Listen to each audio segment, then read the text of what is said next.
Hello again, everyone, and welcome to The Crusher. I'm your host, Josh Brewster. And I know everybody knows me from the NHL. Well, not everybody, but some people know me from the NHL. And they might be thinking, when is Josh going to talk about hockey? And I have a unique opportunity today to talk to Colby Cohen, who was drafted by the Colorado Avalanche in the second round of the 2007 NHL entry draft. And we've got some interesting things to talk about.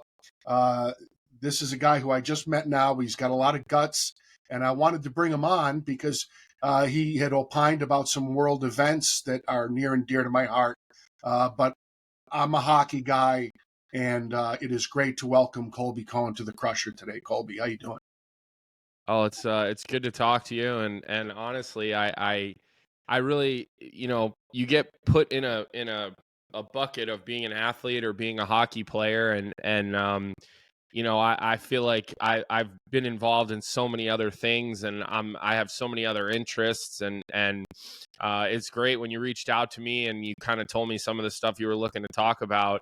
I was excited for that, and I like and enjoy talking about that stuff. And I always appreciate learning about different geopolitical things and world events, and I like hearing differentiating viewpoints and just kind of having the ability to do that. And I feel I'm at a stage in my life where I don't work for an NHL team, so I feel like I don't have to, I'm going to voice my opinion and not have to worry about, being fired, because, you and I both know that if I were as, outspoken and vocal as I've been, through this whole conflict that we're seeing right now with Israel, I probably would have been fired by my last employer was the Chicago Blackhawks. They would have fired me for sure. I wouldn't have lasted more than a day with how outspoken I've been in support of Israel. So I'm glad you asked me on, and I'm excited to get into it with you a little bit. Well, look, man, good for you. And I was in a similar situation for many years. Fortunately, I worked for some people who were really cool. But one thing, Colby, about cancel culture, which I detest.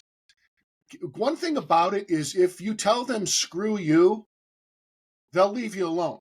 The moment you start apologizing, it's just more and more on the pile. So we're free to speak. So let's start here, since you mentioned Israel, and this is what I wanted to talk to you about. Now, you can fill me in on this, so I know there's been an update with the International Ice Hockey Federation. But back in January, they announced that Israel's under-20 men's team would be barred from an upcoming tournament in Bulgaria over security concerns. And, I find this spineless. In fact, I'll give you a couple of other examples. Israeli-born soccer star Sagiv Yezekel returned home to Israel, been playing for a Turkish professional team. Not an easy place to be Jewish, by the way. Yeah. And a very good player in that league, by the way. A very, very good. He was a star player for that team. And I know the exact instance that you're talking about. Well, why don't you tell me about it? He was arrested by the Turkish authorities for supporting Israel publicly while being a member of that team. And he scored a goal. Before you get into that, I'll just also mention in passing, Cricket South Africa tossed their captain off the team for being Jewish, basically. And it's always security concerns or some nonsense. Yeah, it's bullshit. No other minority would put up, Colby, no other minority would put up with this shit. Okay, so why don't you tell me what you know about the Turkish soccer player, etc. Yeah, the soccer player, he scored a big goal in a big game. He was one of their best players, if not their best. And he had, some sort of supporting message on his wrist. I believe it might have said "bring them home" in Hebrew. I don't remember the exact detail, referring to the hostages that 100 days. Which is how many days the hostages had been taken. And what's crazy about that is let's just put certain things aside and say, you want to have a differentiating opinion or viewpoint than you or I on this whole matter. Okay, I think you're an idiot, but okay, sure, you get to have your difference of opinion. But what is controversial about wanting hostages, innocent people, returned, who were abducted and brutalized. And I don't need to go down the list of all the things that these people have been through. I don't care where you live, what part of the world. If you are a part of civilized culture, there should be nothing controversial about that. And that just shows you what kind of government Turkey has, what kind of leadership they don't have. It shows you, remember when there was an earthquake in Turkey over this past summer? Who was the first nation to give aid and support? Let me guess. None other than Israel. Was it Israel? None other than Israel. Oh.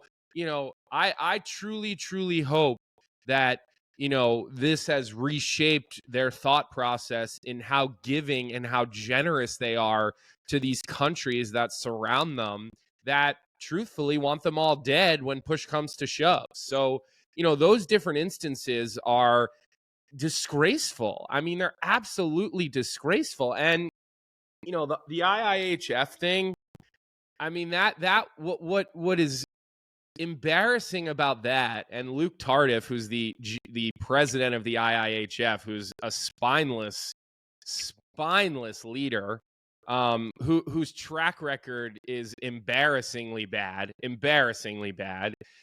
He caved in 24 hours, and all it took was one call from the National Hockey League, and he came crawling back to the table. Team Israel was reinstated back to the under-20s, and then they go in and they beat the shit out of every team, Turkey included. They win the tournament. They move up next season for the under-20s, which good for those guys. And it just shows you that there's a level of anti-Semitism out there that, quite frankly, Josh, I had no idea it existed. My dad tells me he knew, but I had no idea. I had no idea. Listen, man, you and I should go bowling because, okay, here, let me give you a couple more examples. British Airways decided to pause a plan to include a Jewish sitcom called Hapless in its in-flight entertainment. Netflix has put the pause button on broadcasting several Israeli series. I could go on and on and on and on. Look, man. It's all because they're scared of cancel culture. They're all scared of the woke left coming for them and parading around. And this is the world we live in now. Well, not only that, Colby, they're terrified of radical Islamists. See, there's something else, Colby, that first of all, if no other minority, if this was a black, you think they'd pick a black kid off the cricket team in South Africa? You think they'd kick a black guy out of, come on, or a Hispanic guy or whatever? If it was any other minority, they wouldn't do it. But it's just galling. And look, you know the writer Salman Rushdie, right? You've heard of him, right? I'm familiar, yeah. Okay, so you were very young when this happened, but you were probably not even born yet when this happened. But they issued a fatwa. The Ayatollahs in Iran issued a fatwa. Go kill Salman Rushdie. So he's in hiding for years. And if you remember, just a couple years ago at Chautauqua outside of Buffalo, someone came up and stabbed him in the eye. Okay? Stabbed him in the eye. And all these people, especially very liberal people, oh, it's so terrible. And it is terrible. But they can't talk about why he was stabbed. You follow me? They don't want. I don't want anyone to think I'm an Islamophobe. The guy was stabbed in the eye. You know what I mean? Josh, you look no further than the fact that 1 or 2 days after the massacre that transpired, in those kibbutzes in southern Israel along the border of what is known as Palestine, Gaza, whatever you're going to call it, the White House stood up the next day and talked about the rise of Islamophobia. I mean, look no further than the press secretary who can't answer a question straight about anti-Semitism without talking about Islamophobia. I mean, look no further. It was like a comedy routine, a bad comedy routine. Here's like, okay, hey, what about anti-Semitism? Oh, we're going to do everything we can about Islamophobia. It's like, no. It's like a who's on first. I didn't ask you.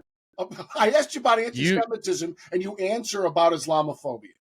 anytime that woman gets up to the podium at the White House, you would think you were watching a Babylon Bee skit. It has become That's right. hard to differentiate You're right. between what she's talking about and satire, because she gets up there and lies day in and day out, and she can't bring herself to even talk about anti-Semitism. Yep. And it's a major problem. Now, look, I grew up in the main line of Pennsylvania. I'm from outside of Philadelphia. You know, my mom's from Lower Merion, heavily Jewish area. You know, that area. Our family grew up the town over, Radnor Township.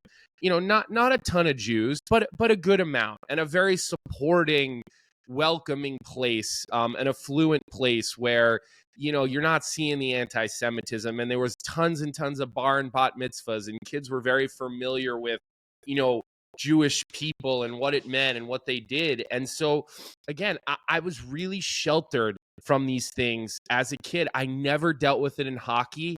Maybe one or two flare-ups in my life where people made some remarks to me. But to be honest with you, they weren't anti-Semitic remarks. They were just people that were ignorant and had no idea the meaning behind certain things. I played with guys from Western Canada in my career. They never knew what's a Jewish, what is Jewish, what does Jew. They had no idea, right? So I just never dealt with this as a hockey player my whole life. I really didn't. My father tells me he grew up in an area called Cheltenham, which is actually where BB went to high school, Cheltenham High School. It's where And my he went dad to came MIT. up and came He went through. to MIT too. He did go to MIT. Yeah, he's a brilliant guy. I mean, like him or hate him, he's a brilliant guy. But so my dad grew up in an area that wasn't like that. My dad's in his 70s. He grew up in a different time. And he tells me that he spent half his childhood fighting and being called derogatory anti-Semitic names. And so this doesn't surprise him, this uprising in America. Let me put it to you this way. I don't know how old your dad is. I'm 57, okay? My dad was much older. They had me very late in life. He was chased down the street every single day in New York, growing up in New York. But you know, anti-Semitism became such a social faux pas over the decades. Thank God, and thank God for the United States of America. But I know what you mean, because I grew up in a very, and I'm Jewish. I grew up in a very Jewish area in outside Buffalo, New York. All the 1970s Sabres, by the way, lived in my neighborhood. All of them. What area was that? I lived in Amherst, Williamsville. Okay, Amherst. yeah, I've heard of it. I'm familiar with the area. Yeah, Gilbert Perot was a block away. Danny Gare, Bill Haidt, Craig Ramsey, a whole bunch of guys. Anyway, and the anti-Semitism was mostly just ignorance, mostly.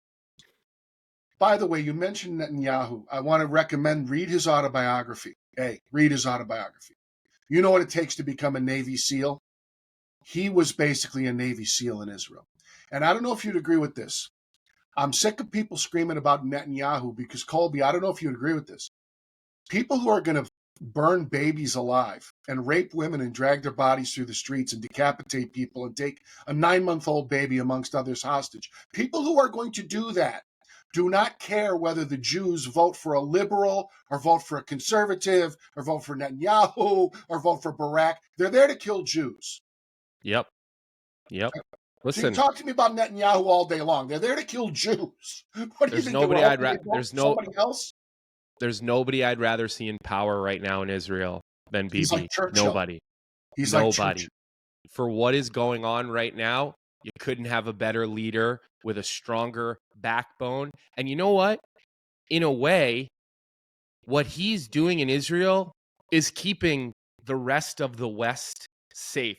And that is a big thing that people do not realize. You think these fucking animals, and I don't know if I'm allowed to swear or not on your show. So, okay.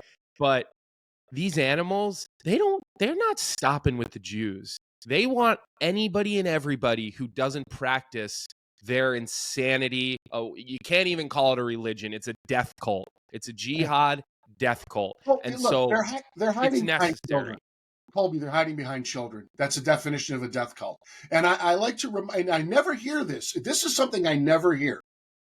In 1973 was the last time that the Arabs lined up armies and went and fought the Jewish army. Okay? They're not, Arafat told them to dispense with all of that. You go after innocents. You hide behind innocents. You use terrorism.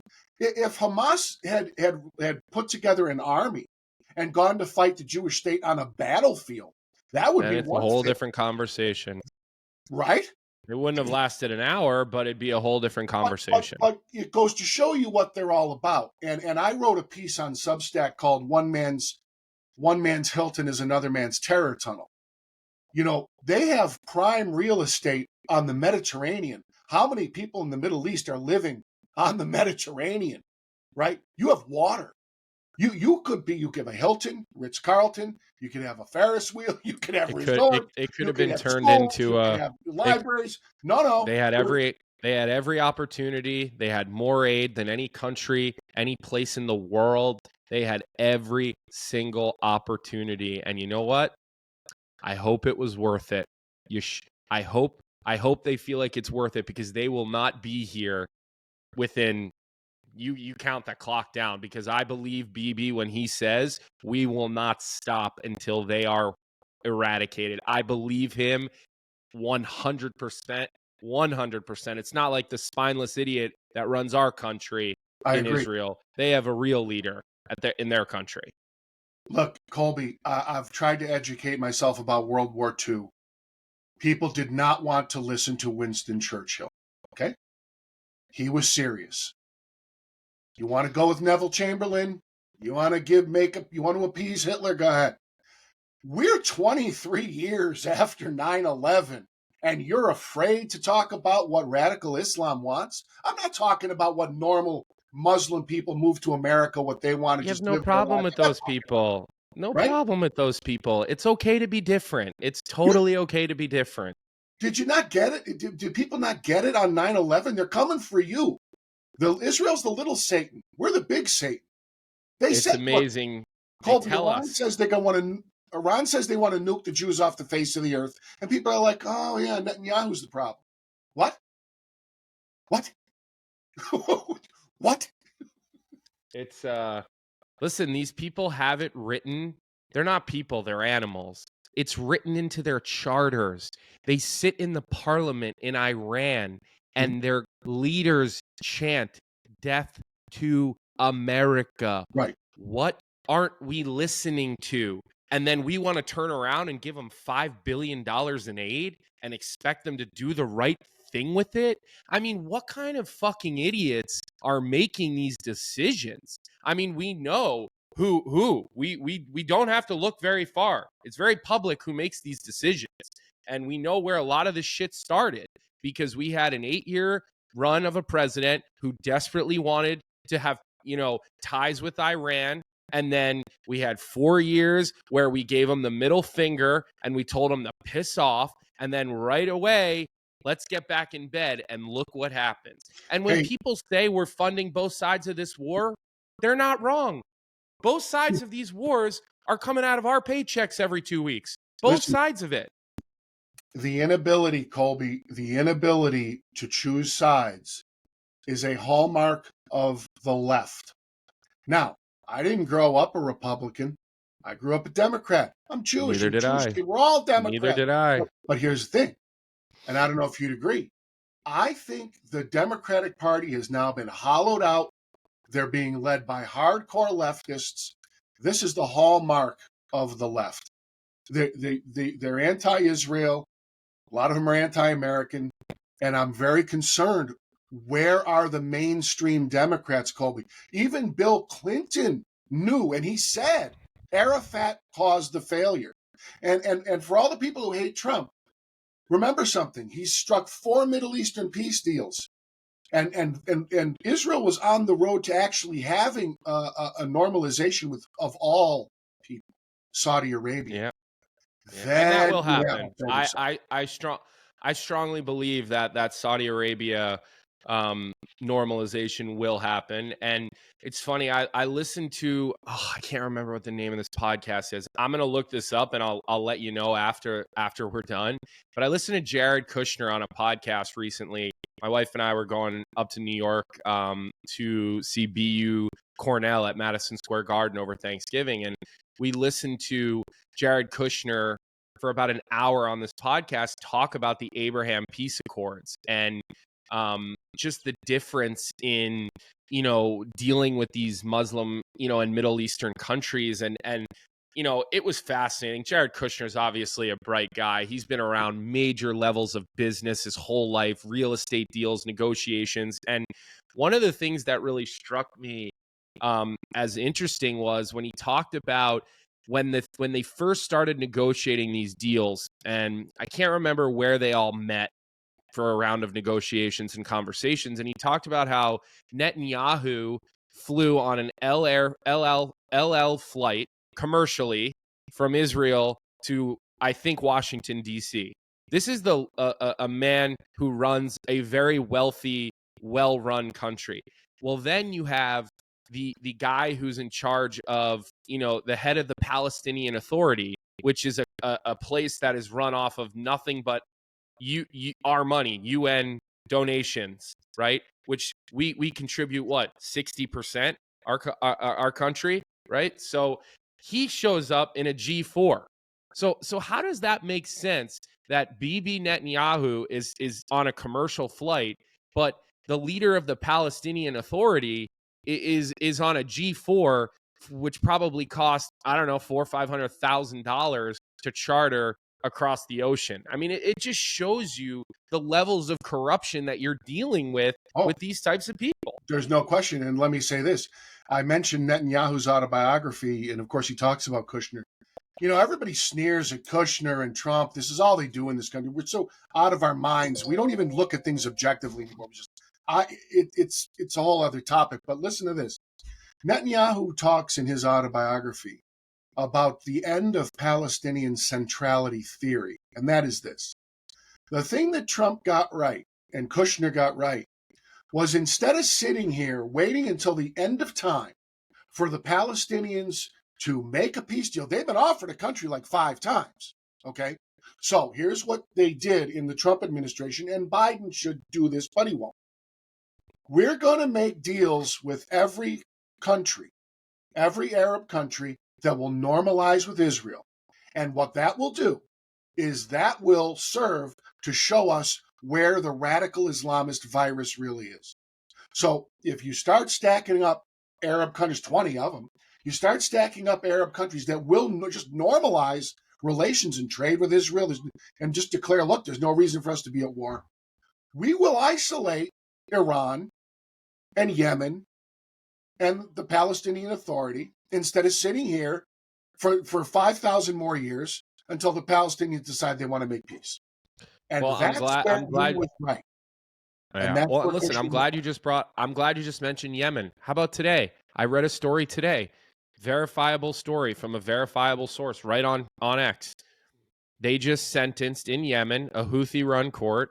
They just sentenced like 7 or 8 people to be hung to death. Why? Because they're homosexual.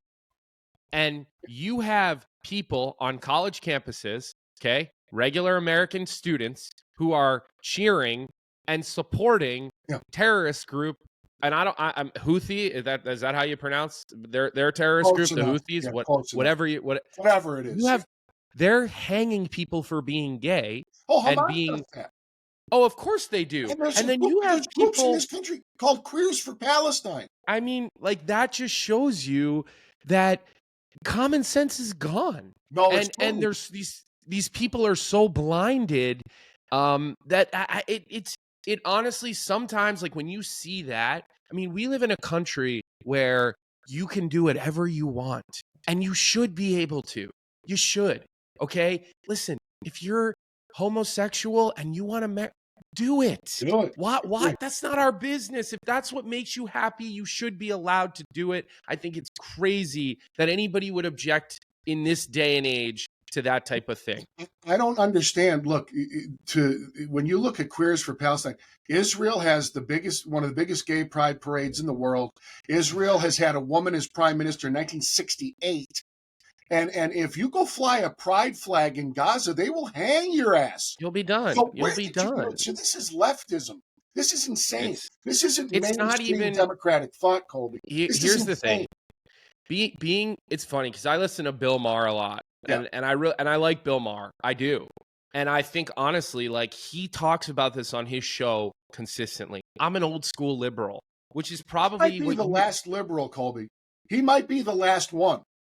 but he's an He's old a real school. liberal. He's an old school liberal, and he talks about all of the reasons he's a liberal. They're all things that are good for society. Yeah. All of those things, whether it be gay marriage, equal voting rights, equal pay, these are all good for our society. But it's not, and I've started to be careful of just using the term liberal, Yeah. because I know a lot of liberals who are good. They're good people, and they're like me. But the woke shit is where you lose me. It's the woke extreme. And look, the extreme on the other side is just as toxic in a different way. I mean, like let's not kid ourselves. Colby, here's the thing. Here's the difference. Woke equals leftism, but here's the thing about the extreme right. They're not running our universities. No. Okay? No. They're not the squad. They don't. There's no equivalent squad in the Republican. No. end. You know No, what I'm I saying? agree with that. And you might not remember this because of your age. But in the 80s, the Republicans were very like the social conservative, Jerry Falwell, moral majority. We want America to be this religious whatever. It's much more libertarian now. And here's the thing, Colby. Things change. Pendulums swing. A lot of libertarian conservatives, if you talk to conservatives who are of more of a libertarian variety, they will tell you that they are the real liberals, that they are the classical liberals. So it's interesting what you say, because see, I like a guy like Bill Maher or you, who's an honest liberal, but everybody's so conditioned to hating the other political party. What they're not noticing is that the virus that's taken over what should be a mainstream Democratic Party is very real. You see what's happening in our universities. It's not a right-wing effort, right? It's the left. It's the hard left. And we have to draw a wedge between real liberalism and wackadoodle leftism. Yeah. I agree. I totally agree with you. And you know, it's funny, the more and more this shit transpires, the more these people that are, you know, normal, let's call them normal Democrats, or they're, you know, they're very middle, they're all starting to go the other way. They're all starting to lean the other way, and they're seeing what's happening in our universities. I think it's a huge wake-up call. You know, these people that aren't Jewish, that also had no idea. I mean, look, what's happening on our college campuses and what's happening on social media does not necessarily represent the main voice of America. Social media is a small, loud group of people. Okay. And same with these kids, you know, with their earrings and their nose rings and their rainbow haircuts and whatever other, you know, traits that you can pretty much pick out of a lineup for these Israel, and like they're the same people that just always are yelling and screaming, probably have no idea what they're yelling and screaming about. Okay. So I do have to remind myself from that, because look, I'm surrounded by a lot of people in my life that aren't Jewish, that can't believe what's going on. These are people that don't go on social media. They don't go on Twitter. These are people, I'm 34 years old. I'll be 35 soon. And I have friends and people that I work with, you know, from everywhere from 10 years younger than me that are hockey players that I know, up to, you know, people like your age, my dad's in his 70s, broadcasters, guys that I call games with, you know, guys like John Butchergross is in his 50s. He's one of my closest friends in the world, right? Great And guy. so I'm surrounded by a lot of people with a lot of different socioeconomical backgrounds, people that some were raised wealthy, some were poor, some are from Ohio, some are from California. And there's a lot of good people too, that I think we forget that, you know, social media does not represent the voice of America. It represents a small group of loud idiots. And same thing with these college campuses. Okay. These kids are fucking morons that don't know the difference between a sneeze and a wet fart, and they'll yell and scream about anything that they feel is oppressive, and that everything's triggering and threatening, and my this is hurt, and I feel unsafe, and blah fucking blah. I mean, give me a break with what is going on these college campuses. It's a good thing I'm not in college right now. It's a good thing. It's a good thing that I'm not at Boston University as a student right now, because I don't know how that would have gone over the last couple of months. Well, Colby, I promised the audience I would get to hockey, but I have a feeling we're going to talk about hockey next time. But I want to touch on a couple things. I love your attitude, and I agree with you on a lot of things. You are part of the morning Cuppa Hockey show. Yep, morning on Daily Cuppa Hockey. Faceoff. I used to rely on Daily Faceoff a lot. They print the lineup card every day. Tell me about the morning Cuppa Hockey real quick, and then I want to move on to a couple other things to let people know what you're doing. Yeah, so I do a morning show Monday through Thursday on the Daily Faceoff's YouTube channel, part of the Nation Network. They've got so many shows. They've got Oilers Nation. They've got an Ottawa Senators show, Leafs Nation. They've built a really cool network of different types of shows. Some are live, some are taped. Our show is live every morning at 9 a.m., so we try to stay on top of things.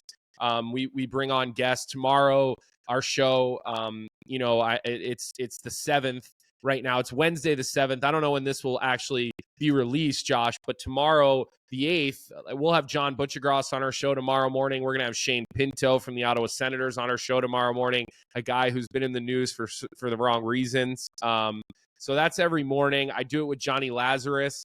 And the funny thing about the guy that I do it with, he's a friend of mine.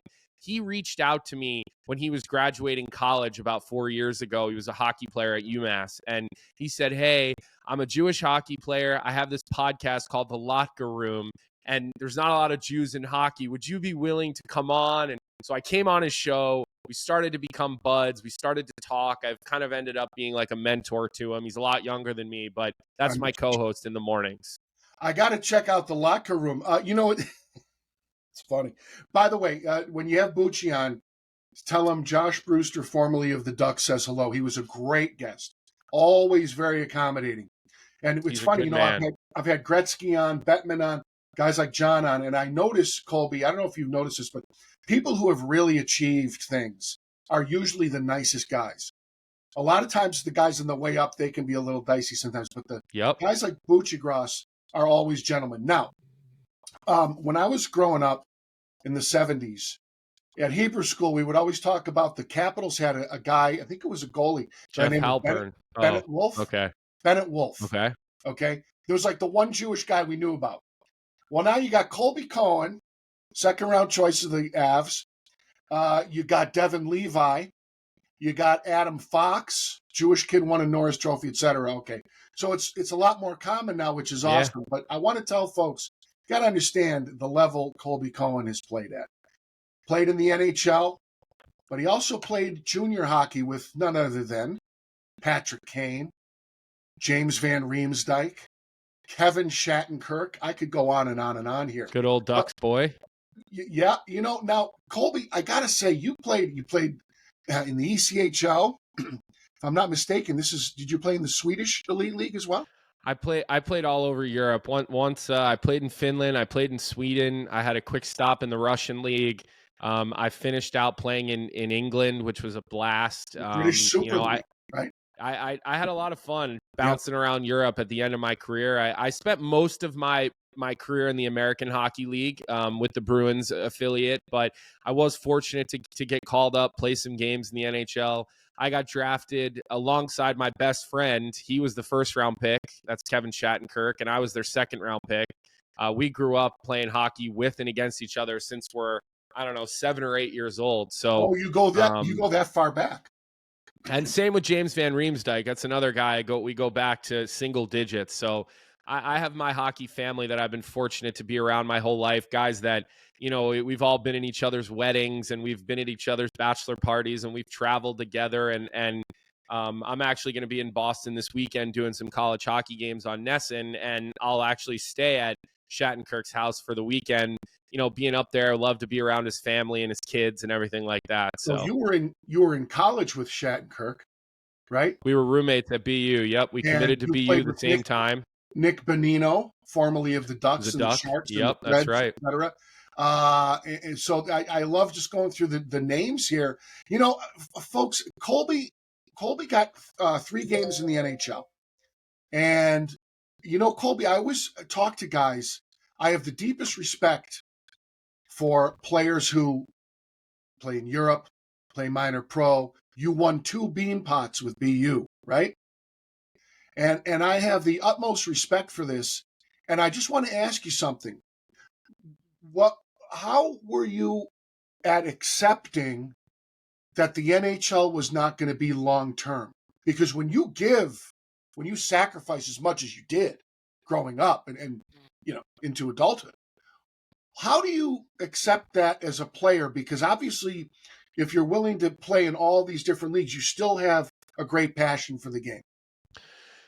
Yeah, you know what? I think I realized it probably after like my 3rd or 4th year in the American League. And when I did decide to go to Europe, what happened was I started broadcasting while I was still playing. So I was still in my career, and I started doing games for Nesson in Boston because I had a big enough sort of reputation in the city. We did win a national championship when I was at BU. You know, and I did a lot of interviews for Nesson. And look, I always had a personality when I did interviews, and I think they remembered that. So at the end of my contract with the Bruins, at the end of year 4, I had to have a groin surgery.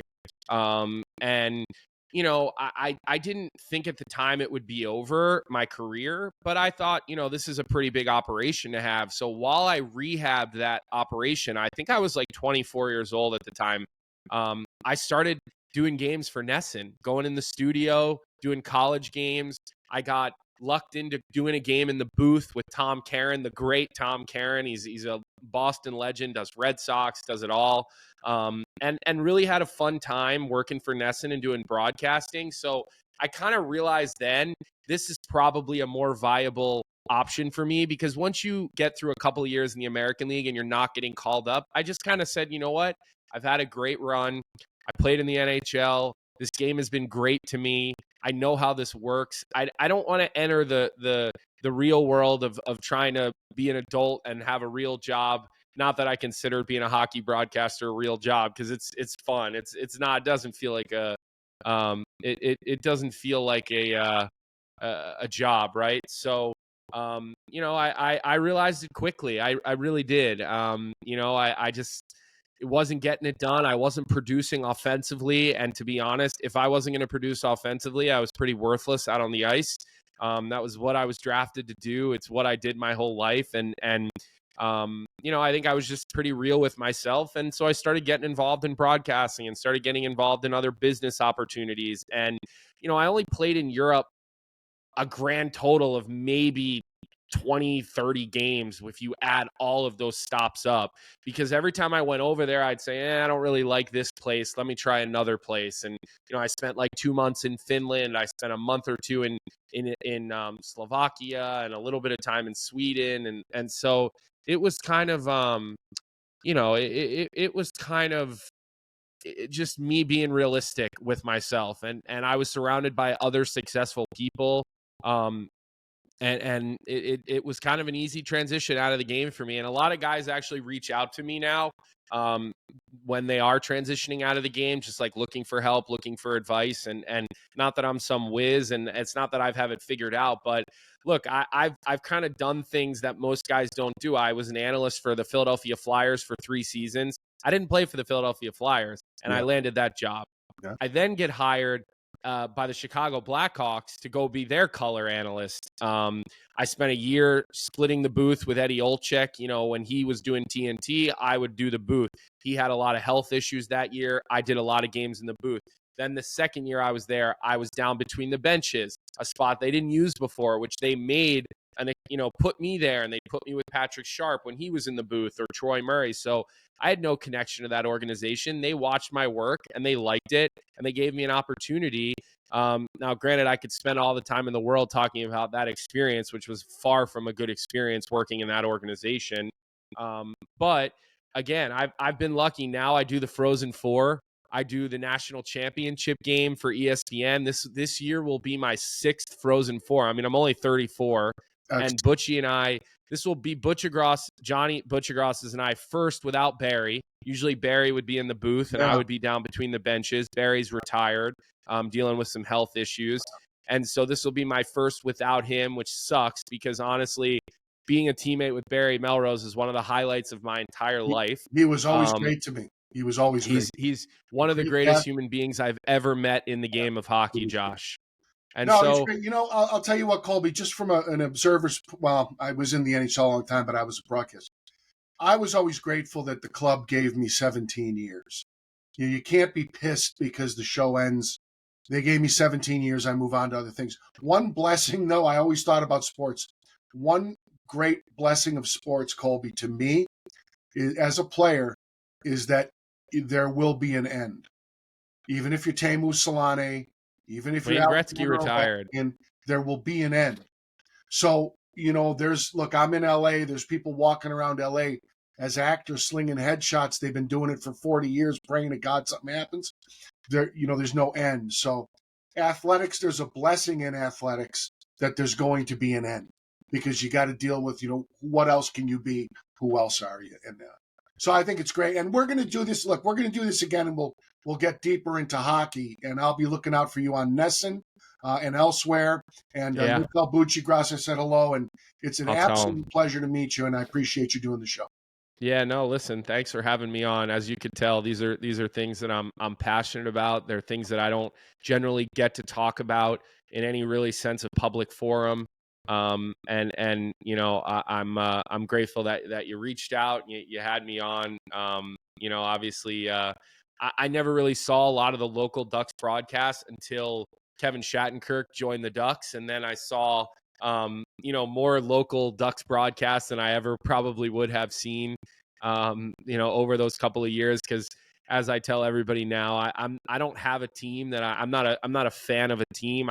I root for my friends, for their success. And so whatever team, my tight knit group of buddies are playing on, I watch. So, I got to see quite a bit of the Ducks over the last, couple of years before he joined the Bruins this year, which was, music for my ears, obviously. So thanks for having me on and keep fighting the fight. We need people that have platforms that aren't afraid to say what's on their mind. I think that's a big problem in our country right now is people are just so scared of losing their job. And to be honest, it's one of the reasons I've realized that I need to be a self-employed individual because, if you don't like what I have to say, that's totally fine. It's up to you. But, I'm done.